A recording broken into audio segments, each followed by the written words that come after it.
Okay, welcome. Welcome back. We are going to do part 2 in episode 37 in Key to Redemption. Part 2, this episode we began yesterday, is called Moshiach Meets the Modern World. It's a really fascinating talk delivered by the Rebbe in Parshas Vyeishev, the 23rd day of Kislev. 57-52, 1992. And as I mentioned yesterday, it was very unique because the Rebbe just dedicated the entire talk to the theme of Moshiach and the world being ready to for Moshiach. And he completely ignores, if you might say, it's a hard word to say ignores, but he doesn't even pick up on the theme of the Torah portion of that week, and just sticks to a discussion regarding where is the world standing. It's almost like the Rebbe is giving a progress report, and he begins, as we mentioned. And I would like to, if I remember, I don't want to do it right now, but at the conclusion, if I remember, to perhaps suggest a connection to the parsha, which I think is obvious, but it's interesting that the Rebbe doesn't even mention it to that Parshas Vyeishev. But now let's go right into it. The talk began with the notion or the question that people are asking. The Rebbe said people are asking. I'm saying, and I keep on saying, and we are talking about the world being so ready for Mashiach, since the redemption is not just a matter for a few people, for a certain group. It's not something that involves an individual group of people, but rather it involves the entire globe, all of humanity, and all of the world. And the truth is, all the creatures of the world. Everything is part of the redemption. All of reality, all of time and space, and definitely all of humanity is elevated through the redemption. And twofold. Number one, there is a gathering of exiles of all the Jewish people coming back to the land of Israel. That's pertaining to the Jewish people. And regarding the nations in the world, we know that Mashiach brings about a sublimation of mankind and a refinement of all the various different peoples across the entire world. If that's the case, he says, where do we see, and the Rebbe is making the case already back in 1992, that we see now that the world is ready. So he says people are asking the question, where is that to be seen? So to answer that question, he began, and we discussed yesterday, the concept that we see the migration of the Jewish people to the four corners of the earth. That's what we discussed yesterday, which was very different than it was in all the earlier generations. In the earlier generations, for thousands of years, Jews were kind of huddling in certain areas, but there are certain places in the world which were not, where the Jewish communities did not thrive, they didn't develop. Maybe just a few people got here and there, but it wasn't a development of a Jewish presence and a Torah presence in the four corners of the earth in all places. And we're seeing that now, recently, he says, we have Jewish communities popping up across the globe everywhere. And Judaism is taking hold in the entire world. Yes, Judaism is never meant to become the global religion until Mashiach comes. And even then, the world will not convert to Judaism. The world will convert to monotheism and the belief of one God, and everybody will be invited to serve God, but not become Jewish. But Judaism will then be recognized and acknowledged by all of humanity as the instructor and the guide for all of humanity in its connection to God. But not every people are going to become Jewish. But in regards, so the Jewish presence in places is still a tiny, tiny fraction. But yet, in as much as every single place, when I say every single place, all countries in the world and all major cities in the world have somewhat of a Jewish community, and in those communities they have a synagogue, a place of worship, sometimes they have schools, sometimes they have kosher food institutions, where kosher is you can buy kosher food, you can keep kosher, Most places are building a mikveh, which is a literal bath, which is required for living a Jewish life of family purity, and the like. So all of this, he says, is new. And why is this so important? He says because the whole reason why there is an exile and Jews were gathered around the entire four corners of the earth is related to what the Talmud tells us, tractate Masechtas Pesachim, that God did something righteous. He did a kindness, if you might say, a charity to the Jewish people by scattering them amongst the nations. In addition to that being beneficial for the safety of the Jewish people, that we wouldn't be vulnerable to a complete wipeout, because there's always fragments of survivors in the different places in the world. But it also has a deeper meaning, because the gain that we get by infiltrating into every part of the world and keeping our Judaism in accordance to the customs of every single country and every single place. So here's the beautiful thing about this talk, which is so special and so unique, is that usually we would think that the main objective of Jews being everywhere is to test the Jewish people, to give them tests and trials and tribulations. Tests and trials and tribulations which are all involved in an attempt to assimilate the Jewish people. In other words, to dis-Jewish them, to create a mingling and a melting pot, and that Jews cease to be Jewish. And the greatness of the exile is, and this is the way people always understood it, is that notwithstanding the social norms and the pressures from all the various different places in the world, it will test the durability of the Jewish soul, of the Jewish heart, how deeply devoted the Jewish people are to Torah and mitzvot, is we will test them in every single environment, and in every single environment, they will prevail. Yes, there will be some losses, but they will break through and they will prevail. And what's the prevailing? They will keep their Jewish customs, they'll keep their Jewish tradition, they'll keep their Jewish faith. But the Rebbe over here is going so much deeper. Not just keeping our Jewish faith, but thriving in every place. And when we say thriving, we mean integrating and growing and assimilating Jewishness into every single place and in every single community and in every country, into the styles and uniquenesses and social mannerisms and conduct of every country.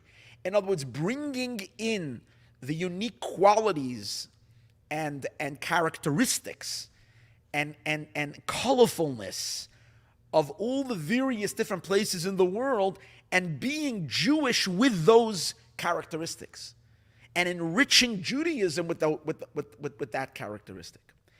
That is the ultimate goal. Because what you're doing is you're lifting up all of creation and all of humanity and every culture and every people and every language. You're lifting that into the connection. You're making that godly, because it too is contributing to the beautification and the service of God. So we come back from exile so much more enriched, because we're bringing with ourselves the African culture, the Australian culture, the European culture, the South American culture, the Mexican culture, the North American culture, the Canadian culture, the various different things. And Judaism is enriched with all of it, and it benefits the Jewish experience, and it benefits all these countries in this world, because it links everybody up with God and with the service of God, thereby preparing every single place for the Messianic revelation in a manner that every country and every people and every nation will not have to abandon their culture and who they are and what they are in trying to connect to Moshiach. Moshiach is not going to be a Jewish experience for them, for people of all the various different nationalities and countries. It's going to be a personal experience within their own culture and within their own character traits. They will find their connection to God in their own nationalistic pride, if we might say, with their culture, with their and be able to serve their Creator, including who they are and what they are. And that's the point of the uplifting of the world. We're not meant to eradicate, to destroy. We're meant to tweak. Of course, the cultures in the world and the nations in the world, for much of history, were corrupted. We're in a godless state. The Jewish people were meant to be the godly people that should pave the way and open up the channels and enlighten the world to the existence of God, one God, to the importance of serving this one God, that they're all in service, but they each culture and each people and each nation and each race should bring their unique talents, characteristics, styles, language, and everything that makes them unique, and bring that to the multifaceted, global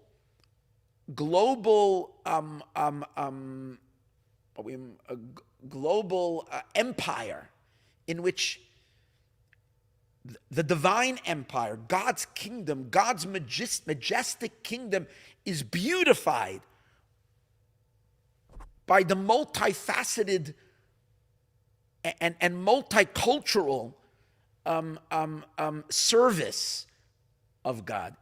Each country, each place, singing their own tunes, dancing their own dances, presenting their own art, but it's all in the service of their Creator, in recognition of the Creator.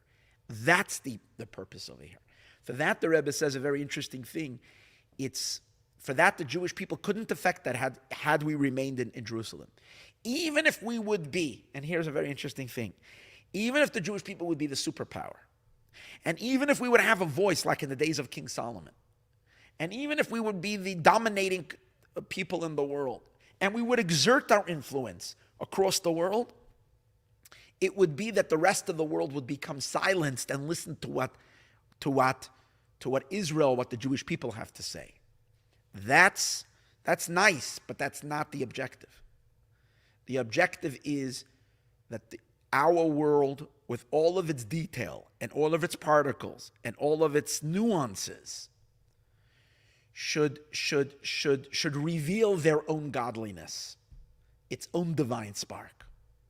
For that, Jews need to go to every country and become part of that country and build their Judaism where it's permitted. Again, that's something that the Rebbe emphasized yesterday very strongly. In aspects of the cultural elements that are purely anti-Jewish and anti-holy and anti-godly, if there are rituals of idolatry or things like that, or whatever it is, paganistic things, or elements of violence or elements of immorality, which are part of the style of a certain culture, that we can't integrate into Judaism, and that can never be elevated by those nations. The nations must drop that as well for them to enter into the Moshiach covenant, into the Moshiach experience with God. But it means all the features of a culture and of a people that isn't ungodly. It's not anti-godly. It's just ungodly because godliness was not introduced to it. But once godliness is introduced to it, then those very culturistic and aspects of every single individual place is then directed towards a relationship with God in a unique way of every single place and in every single nation. For that, Jews need to go everywhere. And that's why halachically the Rebbe says, we discussed yesterday, halacha says that in so many aspects of Jewish conduct, we consult the minhag hamaka. Minhag hamaka means the conduct of the place. The reason but for that being is, as we're on a deep level, the Rebbe says, in addition to the fact is when you conduct yourself when you're living in a certain place, it has to do with the conditions of the weather, the climate. People live differently, behave differently, dress differently, and have because the character of the place, both spiritually, physically, climate, and so many other elements that make up the behavioral patterns from the various different places in the world. And therefore, if you behave in accordance to those things where Torah allows you, you're just going to be more successful because you're compatible with the place. So if I want to create a shul in Italy, and I want it to be, it should thrive. If I will make the shul with Italian decor, and make it, if I'm going to build it like a Polish steeple in the middle of an Italian beautiful Italian town or village or whatever it is, it's going to be an eyesore. It's just not going to fit, and therefore I'm probably going to be far less successful. And if I'm going to serve a Polish gefilte fish, but I say the foods that Jews enjoyed and lived, they're Jewish foods from Poland, and I will serve that in the shuls in Morocco, I'm probably not going to be too successful in attracting too many Moroccan Jews. So the success of it requires an integration and an assimilation. But on a much deeper level, in addition to it being the success of it, is because that's the whole intention. The whole intention is to transform, to elevate, to direct, to sublimate mundane life, even of the Gentile world, and unify it with holiness and godliness. The point of contact from the world, the meeting point between God and the world, is the Jewish people and the Torah. So when Jews in a certain environment keep the Torah in a certain place, they establish the bond between God and that particular place. And when they keep the Torah with the flavor of that particular country, they open up the connection for that culture and that people to maintain their cultures and their styles and their who they are and what they are, and connect to the divine with themselves, not despite themselves. That's the whole point. So magnificent. So profound of a teaching. So the Rebbe says, and that's what makes the time that we're in now so special, because now we're reached a point where Jews have actually assimilated into every culture and into every place. It used to be that we were in a few places. Now we're everywhere. And that is necessary for the completion of the rectification of the world. And he says we're done. Now I want to add one more point that still relates to this part, and then we go on to the next part that we're introducing today. And that is that he says, and even when you do come into a certain country and a certain place, and you establish Judaism in that particular place, it's possible that this particular country, city, town, community you're penetrating, you're reaching the people over there, you're getting the community involved in observances and Judaism and in the service of God, but it's an imported Judaism. You feel and you can sense that that the fire, the inspiration is coming from the neighboring city. It's coming from a bigger community. It's coming from the next, from the country across the border. They're sending a mohel, who's a person who does a circumcision. They are sending meat, kosher meat, over from their country across the border. It's being shipped. They're the ones who are, when anything major is necessary, they bring a speaker down from that country to speak and influence. They bring the rabbis down from there to direct and inspire. The Rebbe says that is stage one, but that's not the ultimate. It has to become that each country and each place has to become self-sufficient. So much so that the community members of each place, of their own initiatives, create their inspired. And how do you know? How do you know if the fire? It's like, last week I was away for a few days, as you saw, and one day I was trying to start a barbecue, and it was very windy. I was out in the desert. At night, the winds were howling, and we're trying to get the fire going, and it just wasn't happening. I bought one of these disposable grills, and it's just got a little paper, and usually if you put on the if you light the grill, which is the inside of the grill, which is the paper, and it catches on, then the fire burns it long enough for it to take hold in the coals, and the coals start burning. And then you can start barbecuing once the fire goes out, but the fire is in the coals. That's when the barbecue is ready. Anybody that makes a barbecue from time to time will know that. A coal barbecue. The wind was blowing so much that I couldn't get this fire going. It was a whole mess. But I was thinking about the meaning of that is that you can have a lot of times if for example if you're trying to cook food on one of these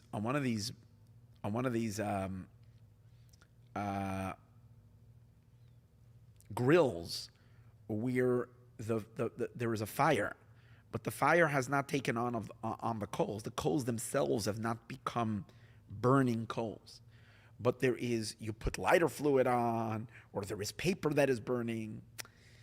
That fire is not going to last.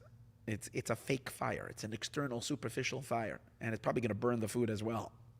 What you really, really need is to wait and be patient, and wait until the fire breaks into the coals, and then actually you'll watch, and as you see, the fire will go out. You don't see the fire, but you're looking at the coals. You're seeing that they're good and white. And when you blow on them, what happens? You can see they turn red. They're from inside, they're burning. That's the whole thing the Rebbe is saying. Every community in every place has to become from within itself godly. It produces its own rabbis. It produces its own. It builds from within its own foundations. The people from within the community themselves are building it.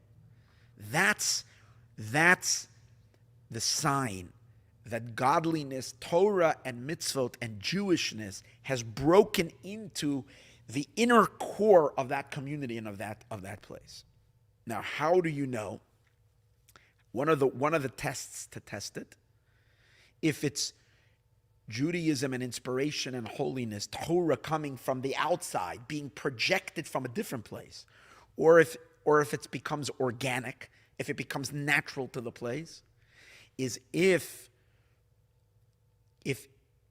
the Judaism in that place is practiced with the characteristics and the cultural elements of that country. In other words, if you go to the shul and if you go to a French shul, for instance, and it doesn't feel French, it feels Polish. It feels like a Polish shtibel. And it happens to every community. You see, when people after the Second World War, the Jews were imported.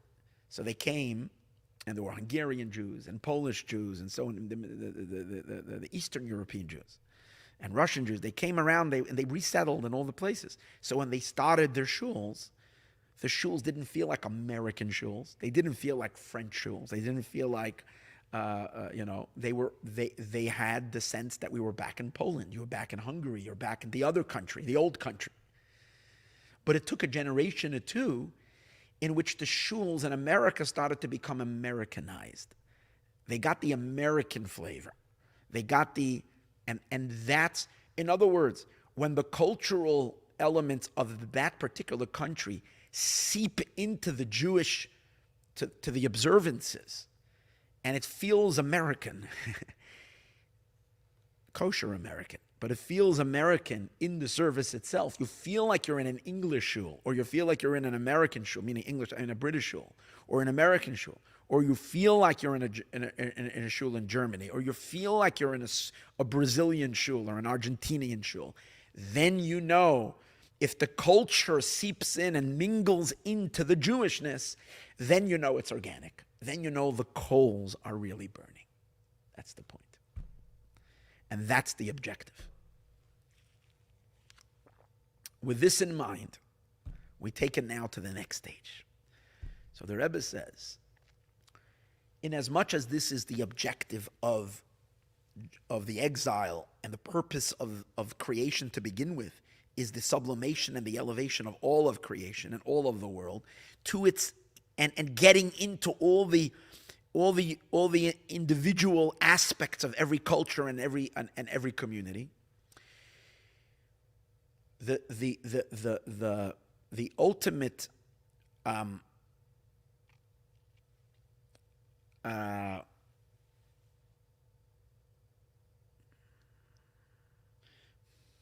the symbol, if we might say, the test that the work has really, really reached its full conclusion, and that we've elevated all of the world, is when we've reached the most resistant and the toughest and the most ungodliest of places. And if that country is influenced by Judaism, if the communities in those countries are observant, keeping Torah and doing mitzvahs and thriving, then we know we've done our job. We've completed. In other words, we have to find the culture and the place that is the most antithetical and the most opposing to holiness and godliness. And if we can see that Judaism penetrated into that place to establish communities and education centers and everything else that makes Judaism that is important to a Jewish life, if it takes hold in that country, then we know we've reached our objective. However, in that itself, it can be in two ways. You can sense it's being influenced by elsewhere. That's not the final conquest. The final and complete conquest of it is if its Jewish observance becomes organic to this particular culture. And that the very cultural aspects of this lowliest of places, when I say lowliest, doesn't mean necessarily, that it's physically not beautiful.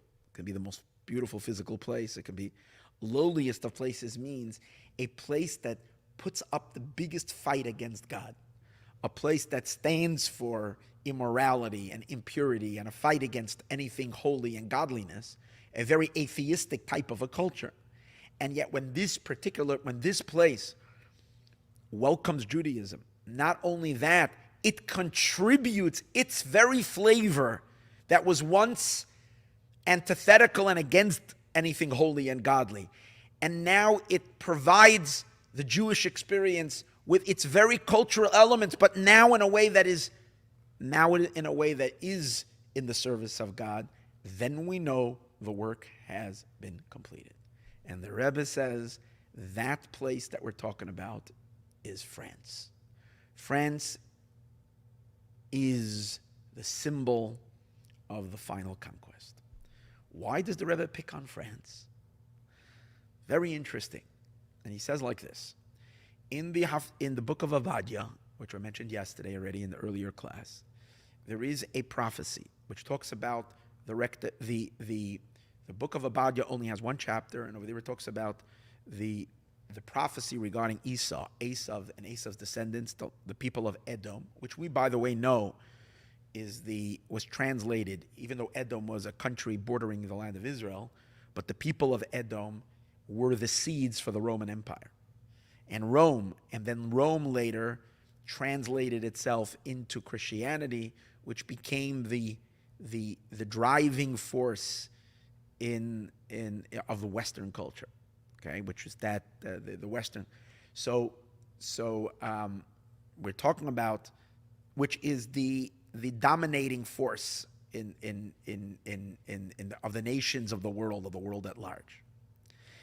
So when we're talking about the conclusion of Esav, we really mean the sublimation of all the nations, because Esav is at the core of it. Esau is at the core, the father, so to speak, the cornerstone of the nations. So in that Haftorah, it speaks about how in the end Esau will fall, the lands of Edom will be destroyed, and the Jewish people that are living in the farthest of places will come up to the land of Israel.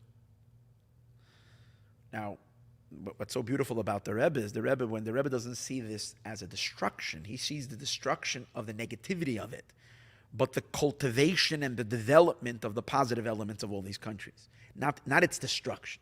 Its destruction of its evil, of its opposition against God, but not its internal soul is not destroyed. Quite on the contrary, it becomes part of the redemption. But one of the countries that are mentioned is it mentions that the Jews who are living in France. So Tzarfas is mentioned in that verse, and it says, this exile that has been there for, at the very beginning, as the commentaries say, that the Jewish people went down to France already, way at the beginning of the exile. I think even at the destruction of the first temple, King Solomon's temple, Jews ended up, some Jews migrated to France. So that the Jews of France, it says, these exiled Jews will return to the land of Israel and they'll inherit the south. The Orei HaNegev, the lands of the south.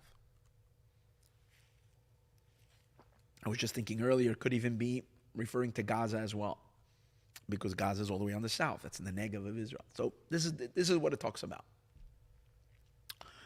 So the Rebbe asks the question. He says, why is the Torah pointing to, why is the prophet speaking particularly about the French Jews?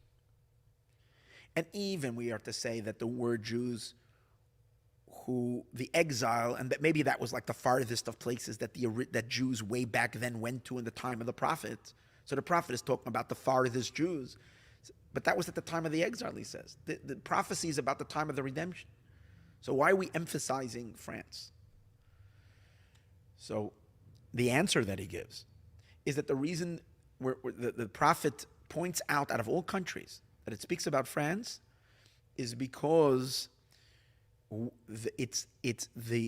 prophet is pointing both at the beginning of the exile and to the conclusion of the exile. It begins with France and it ends with France, is because the ultimate objective is the sublimation of the world, and the sublimation of the world in its complete entirety, the entire world. That means all the world cultures.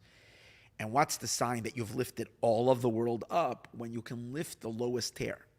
And France represents the lowest tier, the lowest dimension within the world in terms of being receptive to holiness and godliness. And he develops this idea. So why are we picking on the French to make the French such a dark culture? So the Rebbe really says like this. If we look at history, we find something very interesting. And he points to an event that happened about 210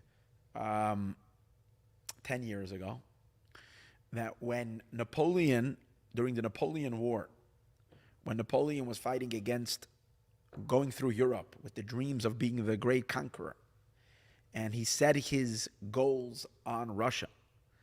And in 1811, 1812, he was engaged in a massive battle, and that's where he suffered his defeat. And he had already conquered Moscow. And it looks like that Russia has fallen in front of the French armies, the invading French armies. But then suddenly came the stunning defeat of Napoleon, and the French armies were driven out of Russia. There is an inside story to this. The inside story is that in addition to the physical battles that were taking place down here in the physical plane, there was also a spiritual war taking place in heaven. And these wars were being directed by the great spiritual giants. The Hasidic masters were engaged in a battle. The Hasidic masters living in those times, great Kabbalists, mystics, and saints, realized that this war was no ordinary war. That this war, Napoleon's war against the Tsar of Russia, was actually a war of on the direction of the world, of where is the world heading to, what kind of ideological, what's going to be the ideology, the energy of the world. What's going to be where is humanity heading? And definitely the French prevailed in the sense that the French introduced the Enlightenment and the modern world and the modern system. Everything followed after France. However, the question was how fast to let that happen. There were those who felt that the French's influence would be actually very, very good if France achieves victory immediately and brings the enlightenment and brings the freedoms that were coming along with it. Because basically it was a war against the exclusive power of the monarchy, of the king and the queen, giving much more power to the people. That was the undercurrent of the revolution, which was earlier, which is in the year 1789, I think, 1788, 89, which was when the French Revolution happened. But the idea behind it was the overthrowing of the kings and the rulers and giving far more people giving more freedoms and give more, which the question was, so the Hasidic rabbis were in conflict with each other, whether that's good for the Jewish people at the time or not. Some felt that if that will happen, it will bring tremendous relief of the persecutions that the Jewish people were then subjugated to under the ruthless kings of Europe, who had absolute power. And therefore they can take out their wrath at their whim, without any accountability against the Jewish people. Of course, God didn't let them, but how they had, they were tyrants, they were maniacs many times, and just did whatever they wanted and caused enormous persecution and enormous suffering to the Jewish people, and taxing them and putting them through who knows what. So therefore they felt if the rulership and the governorship is going to go over to the people as opposed to these parts, so there'll be more accountability, there will be more say, and it will be much better for the Jews physically. And that was their opinion. Reb Shneir Zalman of Liadi, the founder of Chabad Hasidism, the Rebbe's great-great-great-great-great-great-grandfather, was of the opinion that if Napoleon is going to win the war, it's going to wreak havoc on the Jewish people.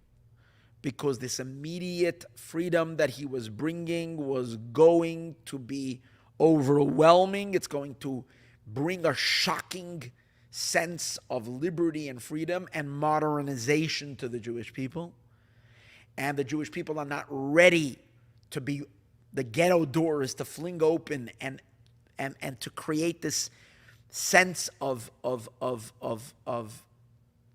lack, if we might say, of authority, just to open up the and what it's going to do, it's too quick. And what it's going to do is it's going to bring, God forbid, to a tremendous abandonment of devotion and dedication to Torah and mitzvot, because we wouldn't be able to handle it. And therefore the Alter Rebbe says he wrote a letter to one of his Hasidim who was actually involved in the war. He was very, very fluent in French. He was a Russian Chassid, but he was very fluent in various different languages. And he gained this Chassid. His name was Ramosha Meislish. He gained much friendships with the French generals. He became very close to them, and they trusted him, and they thought that he was on their side. And he was actually a spy. And he was feeding lots of information to the Russians. And this helped a lot in the defeat of Napoleon. So the Alter Rebbe wrote a letter to this Chassid, and the letter is there today. You can see the letter, where he explains to him his view. And he says if he calls him, if Bonaparte will win, Napoleon Bonaparte, right? If he says if Bonaparte will win, he says it will become good for the Jewish people physically, but their hearts will become distant from their Father in heaven. They will drop their observances. They're going to become less God-fearing. They will become less devoted to Torah and to mitzvot. The observance level of the Jewish people across Europe is going to drop dramatically. And we're going to watch a terrible decay, or a terrible, which cannot be good, because the power of the Jewish people is always our connection to God. And it wouldn't, so in the end, it wouldn't be good for the Jewish people even physically. In other words, the material gain that we will gain will obviously only last for a little while. Because if it will lead the hearts of the Jewish people astray from God, it wouldn't last in the long run. Like we find during the Holocaust, that it was, where did the Holocaust happen? In Germany, where Jews were the most assimilated, that's where it started. Of course, it swept everywhere. So it's no good when we're not in connection to God. But the Alter Rebbe says he knows that at least that, again, he doesn't say that initially. He just says he knows that it will be good for the Jewish people in the material if Bonaparte wins. However, he says, but it will be very, very dangerous to theirs. It will be good for their material well-being, but devastating for their spiritual well-being. If he says Tsar Alexander, it was Alexander who was then at war. If Alexander will win, he says Jews will suffer like we suffered in the past. And maybe in the future, Tsars, it might even get worse. As we know that Nikolai, Alexander's son, I think it was ruthless to the Jewish people. And horrific. And the decrees and the drafting of little children into the armies and trying to even force baptism upon them. It was terrible. But the Alter Rebbe says, even though it will increase the poverty and the suffering, but the hearts of the Jewish people will cling to their Father in heaven. In other words, Jews will maintain and continue to be deeply religious and deeply observant. And therefore, he was of the opinion that Napoleon cannot win this war. And he was doing whatever he can in terms of prayer, in terms of crying to God out, and doing whatever he can spiritually possible in his power to tilt the spiritual the divine assistance towards Alexander and away from Napoleon. But the Rebbe says it's not just that Napoleon was bringing freedom and Alexander was the old school, that Napoleon was the liberal and Alexander was the conservative. And the liberty at that time and the freedoms were not yet, we weren't ready for it. We had to kind of take it in bit by bit so that we can, but the Rebbe says it went more than that. It's much deeper than that. Napoleon himself was a force, an agent of the dark forces. He was a really, really dark klippa. He brings from the Mittler Rebbe, the son of the Alter Rebbe, the second Chabad Rebbe, who witnessed his father's battle against Napoleon. As we're soon going to see, the Alter Rebbe actually gave his life up for the defeat of Napoleon. And I'll tell you why, how. The Alter Rebbe was so against Napoleon that he didn't want to be under his authority, be under the area where he's controlling, even for a minute. So as Napoleon's armies were beginning to come into Russia, into the Ukrainian territory where the Alter Rebbe was, the Alter Rebbe packed his family and left and ran away. They all escaped. And it was a freezing cold winter. And it ended up being a very, very, very dangerous and escape under very, very dire and difficult circumstances. As they kept on running and running and running. Literally, the Napoleon's armies, the French armies, were breathing down their backs. And as they were moving deep, deep, deep into Russia in a freezing winter. And then the Alter Rebbe fell ill. Ended up, made a long, long loop around the various, major circle deep into Russia, and then coming down, came down, and finally ended up in a town, a small little village called Piena. And over there he stayed in a home of a Gentile, and he passed away there. He fell ill, he got pneumonia, whatever it was, and the Alter Rebbe passed away. And this was all because, now he could have stayed in Liad, he could have stayed in the city there he was, but he didn't want to stay there. Now why didn't he want to stay there? So his son, the Mittler Rebbe, also writes a letter about this. And he explains, because Napoleon is a denier, he's an atheist, he's a egotistical person. He believes only in himself. He has an inflated ego. He compared him to Sancherib. Sancherib was the one who fought against Moshiach, against who was presumed to be Moshiach at those times. Chizkiyahu HaMelech, who could have been Moshiach. And he believed Sancherib had such an arrogance to believe he had divine powers and that he doesn't need God at all. Such was the arrogance and the blasphemy of Napoleon. If you look at those days, you see that the Russian, Alexander's armies, before they went into battle, they would all pray. The priests would come out and they would pray with the soldiers and ask for God's assistance and so on and so forth. And they would cross themselves and do whatever it was that they were in preparation. The Napoleon's armies, Napoleon actually didn't allow. I read this a while ago, so I didn't do my research today before the class, but I once did a whole talk about this. Napoleon did not allow the religious sector into his army. In other words, by him it was all about the denial of a God. So the Alter Rebbe says the Mittler Rebbe writes, he is a very, very dark klipa. He's an ancient, if you might put it into modern terms, he's a satanic force. So even though he's bringing freedom and less of persecution and the certain ideas which might be temporarily for the benefit of humanity, it's coming from a dark place. The Rebbe goes on to explain, and he says that, Napoleon's revolution, which is really the root, which was not just I'm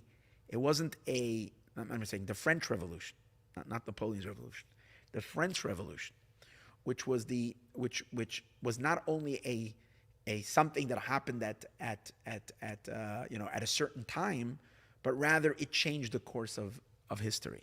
It changed the course of the world. It brought in and ushered in a whole new era and it changed the very, very foundations of governorship, as we mentioned earlier. Now, the Rebbe says the ideas behind it, of giving the power to the people and removing some of the power from the kings, the emperors, and so on and so forth, which is not a bad idea, the Rebbe says. It's a good idea, but the problem, the Rebbe said, he has a fundamental flaw. The fundamental flaw is that it wasn't based on God. It wasn't based on a foundation that this freedom and this liberty is a God-given freedom, so that people can worship better, can connect, fulfill their purpose better. It was throwing away the yoke of authority. It was the removal of all authority, including God's authority. It was, in a sense, a war against, the church still had power, but it was to diminish the entire force of religion. And that the Rebbe, he doesn't say it over here, but we know the Rebbe is a huge, if you might say, fan or a huge supporter of the American Revolution. Rebbe speaks about the United States of America in incredible positive terms. Because the Rebbe says the pilgrimages who came to the United States and those who led the American Revolution were deeply religious people. And God is a major factor in the American Constitution and forged in all the liberties that the United States affords to people is God-based. And if it's God-based, there's truth and there's a foundation of holiness to it. And it's, in a sense, a stepping stone to the Messianic age. It's a sign of the world's refinement and elevation. But the French Revolution, which preceded the American Revolution, was a very klipa revolution, meaning it was an unholy revolution. In the sense that just like it was overthrowing the human king, it was trying to rebel against the divine king as well, God's authority. And therefore it introduced into the world a spirit of immorality, no accountability, and therefore you can live the whims and the desires of your heart without having to reckon with any guilt, without having to reckon with the question of of, is this life meaningful? Is this life in accordance to how God wants me to live? I live my animalistic desires. I do whatever I want to do, and no one will stop me. That's at the core of it. And because of this, going back to the Alter Rebbe, it was so impure. It was such an impurity that the Alter Rebbe did not even want to be under the same roof as Napoleon. When I say roof, I mean under. If he comes into Russia and his armies are controlling a city, that means their energies are in the sky as well. He doesn't want to live under that same sky. He doesn't want to be in that under that influence. It's too impure for him. So the Alter Rebbe runs away and escapes. And during his time, when Napoleon finally reached Moscow, there's a story that is so dramatic. The son of the Alter Rebbe, the Mittler Rebbe, is crying. Literally, he says, the whole family was crying. They were terrified because the French, and they were saying, Father, they came. You told me they're not coming to Moscow. They are. And the Alter Rebbe said, relax. And the Alter Rebbe took an oath. He swore.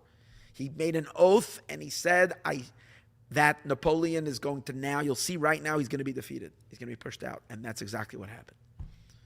But he paid for it with his life. So based on that, the Rebbe says, what do we see from here? That France represents this opposition, this very, a rejection of religion, or a rejection of a belief in God and a subjugation to God. For that very reason, the Rebbe says, the Judaism never picked up in France.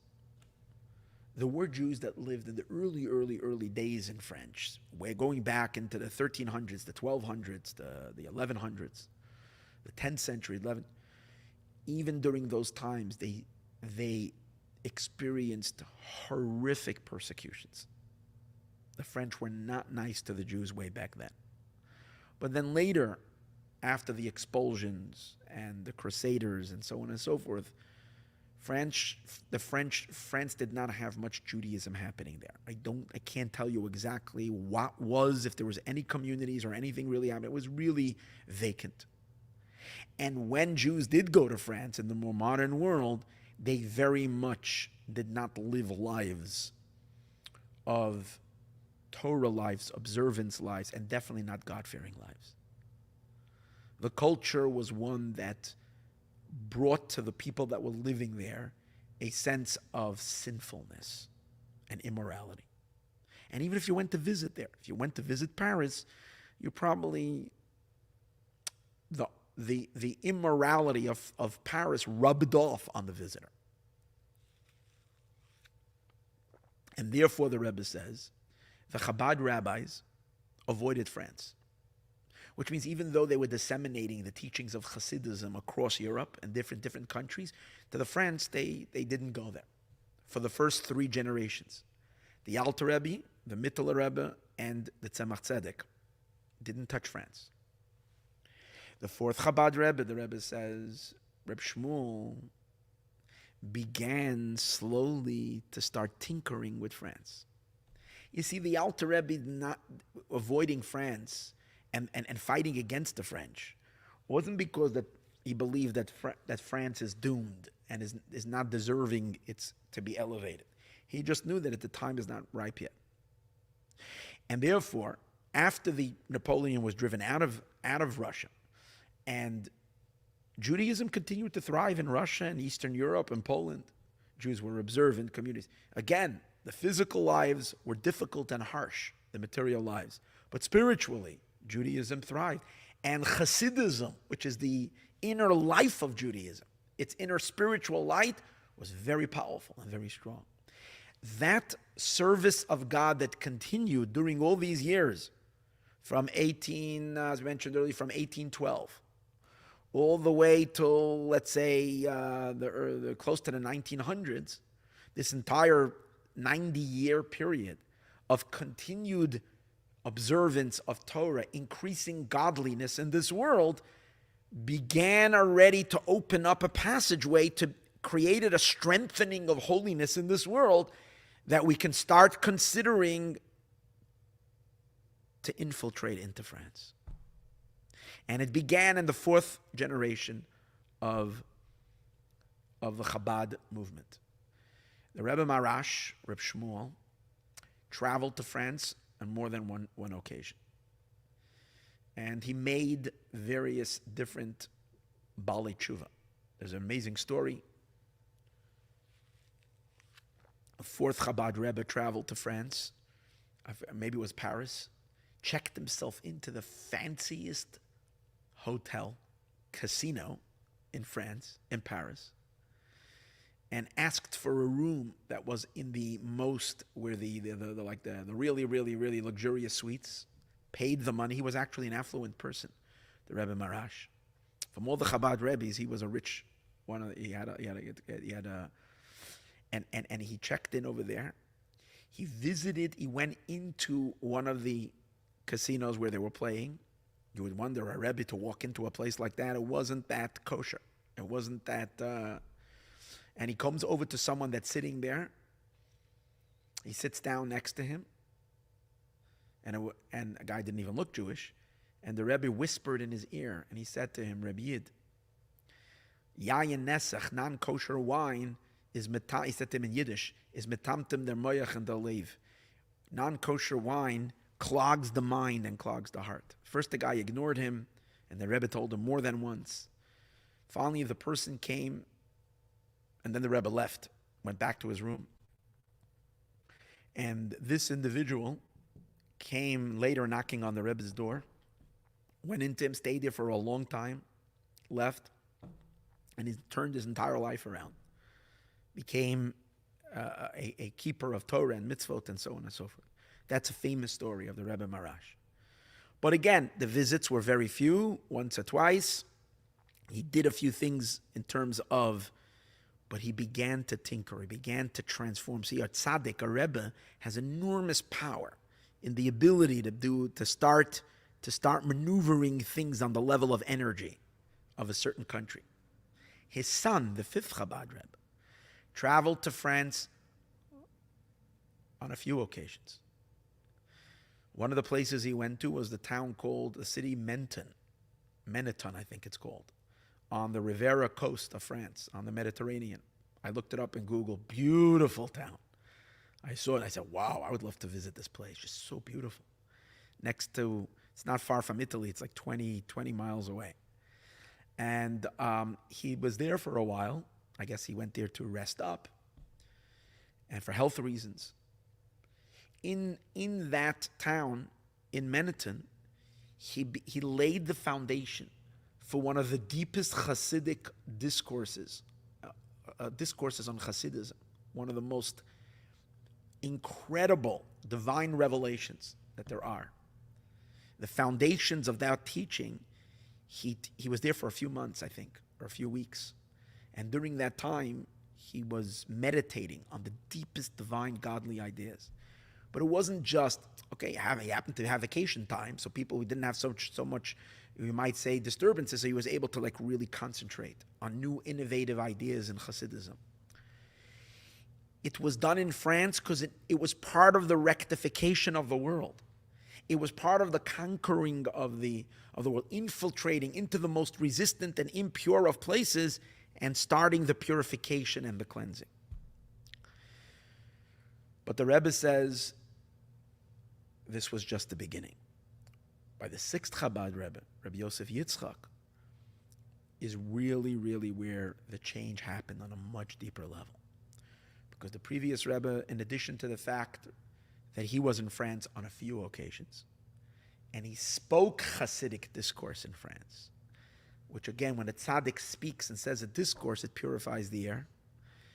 On more than one occasion, he wrote, and he added, the Rebbe says more than that, he sent his family members to France, who the Rebbe is referring to as the Rebbe himself, who was the previous Rebbe's son-in-law. The Rebbe doesn't say, I went to France. The Rebbe says the previous Rebbe sent some of his family members. That's the Rebbe and his wife. The Rebbe came to France in 1933 and spent till 1941 in France. 8 years he was in France. And during that time, the Rebbe says, it was laying the foundation for an incredible, what we call the Hasidic Jewish French Revolution. In other words, the keeping and the observance of Torah and mitzvot with Mesiras Nefesh. Mesiras Nefesh means with selfless devotion and self-sacrifice. And to keep every mitzvah to the highest level of observance. As if you're living in Jerusalem, in the holiest city. And to study and to pray and to live on the highest standards of fearing of God, especially if you're a super soul like the Rebbe, that those 8 years were magnificent, the Rebbe is saying, in laying the foundations for what later would become an incredible metamorphosis all over France. The Rebbe says, and then, when my father-in-law left Europe during the beginning of the Second World War, and he came to America for the last 10 years of his life, it was during that period of time that he sent additional, and this is also the Rebbe left France, the Rebbe and his wife, during the war. So after the war, the previous Rebbe, after the war, many of the Holocaust survivors from the camps and many Chabad Hasidim settled in Paris. And the Frierdiker Rebbe encouraged them to stay there. And what they did was they started a yeshiva, and then another, and more yeshivas, and schools. And they, before you knew it, over the last, the Rebbe says, over the next 50 years, France became an incredible, thriving Jewish community. It was developed and grew and grew. And not only, and in a way, the Rebbe says, where they're not receiving their inspiration from elsewhere, but they're self-sufficient. And the greatest achievement, the Rebbe says, is that they're being Jewish within a French flavor. They're bringing the French culture into their Jewish observance, which means that in the days 100 years before them, or 150 years prior to this, the Alter Rebbe the French presence was so poisonous, so toxic, that even when the Alter Rebbe wasn't going to move his court to France, Napoleon was just coming into Russia was enough to send the Alter Rebbe running away because it's so impure. So we're talking about the French influencing from a distance, radiating their impurity into Russia, their toxic, when I say toxic, I meant the toxic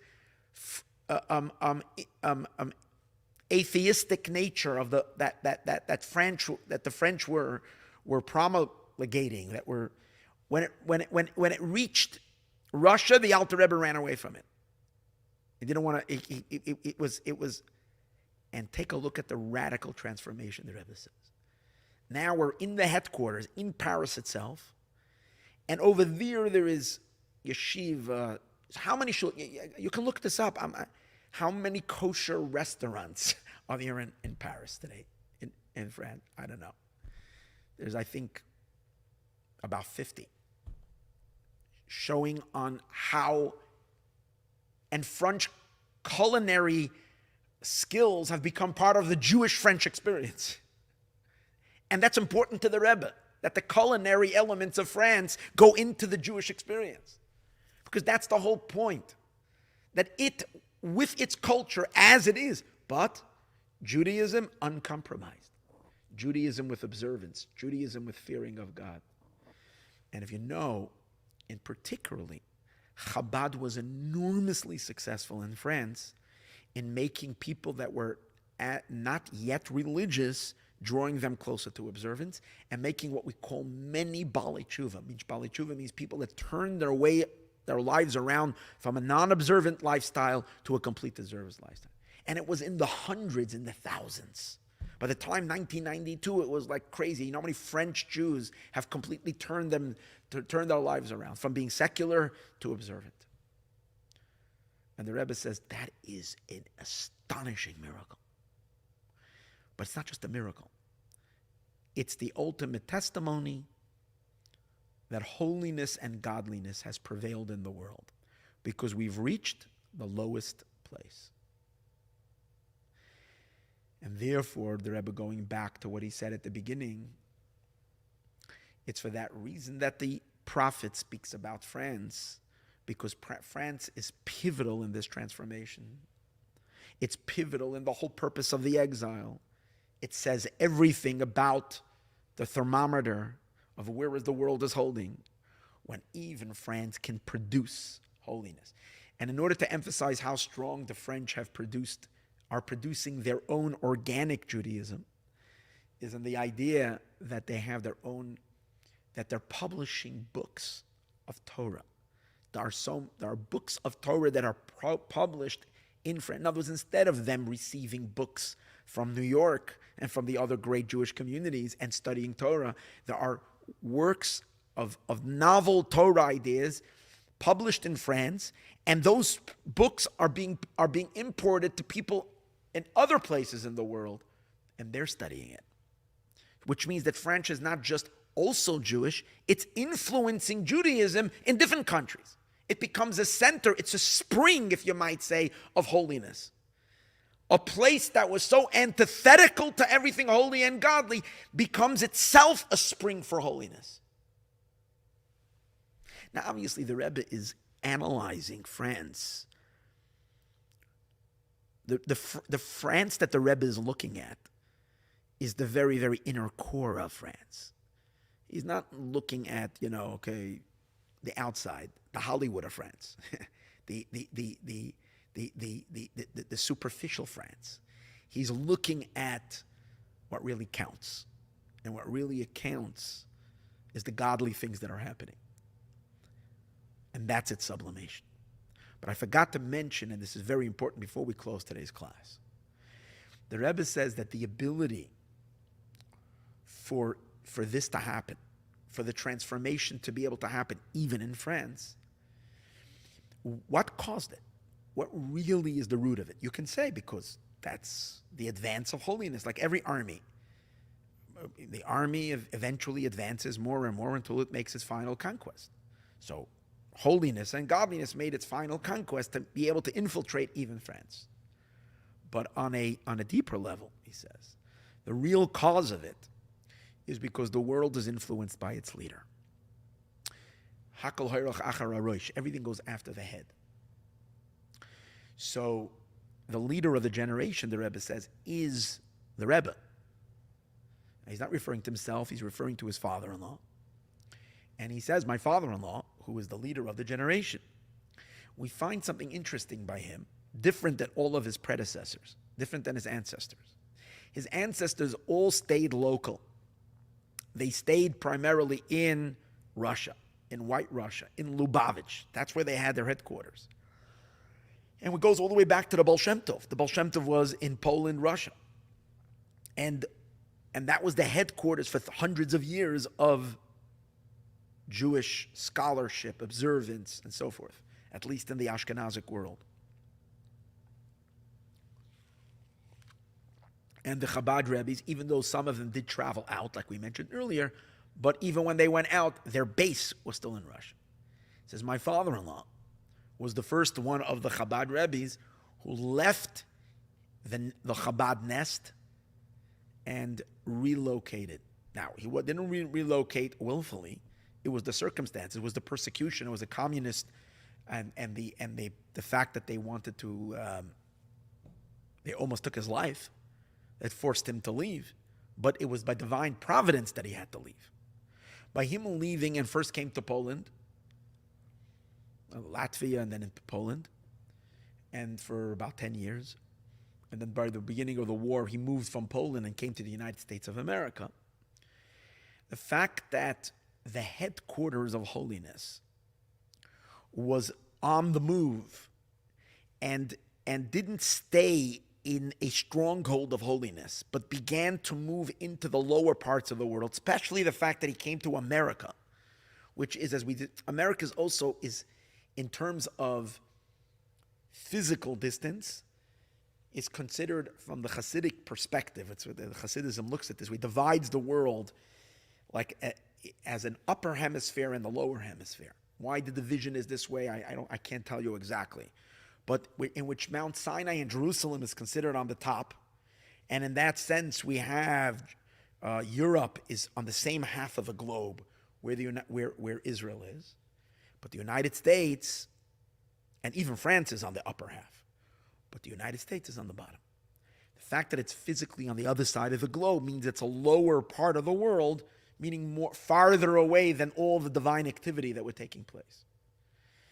And therefore America had its own challenges in terms of becoming a godly, holy place. Most Jews who came to America also dropped their religion. But again, on a deeper level, the Rebbe doesn't see America as such a tough resistance because the Gentile in America, the foundation of the American Revolution, as we spoke earlier, was God-based. But the French Revolution was antithetical against God. It was not God-based. But the fact that the previous Rebbe left Europe and came to America, which means he's burrowing into the earth, into a farther place of the world, a place farther away from holiness, and establishing godliness, holiness, Torah, and mitzvot in the most ungodly of environment. Since he was doing it as the leader, he was empowering the Jewish people to do the same thing. In other words, to get into a new frontier, an area that they till now were not able to get into, because we all follow the leader. The leader of the generation empowered this to permeate the world thoroughly, to get to the tougher places and to transform it. So because the previous Rebbe, during his life, in his own life, went through the process of changing and adapting, and the Rebbe says even by the previous Rebbe, when he came to a certain country, he changed his behavior. Why? Based on the premise we spoke earlier, that in as much as our behavior, in as much as it's not a contradiction to Torah, we're supposed to take on the behavioral elements of a country in order to influence the country. So the previous Rebbe was doing that himself, making these adjustments, and as a result of that, he enabled a deeper level of purification and transformation, and its ultimate revelation and manifestation is that when we're able to transform even France. So Bezrat Hashem, in tomorrow's class,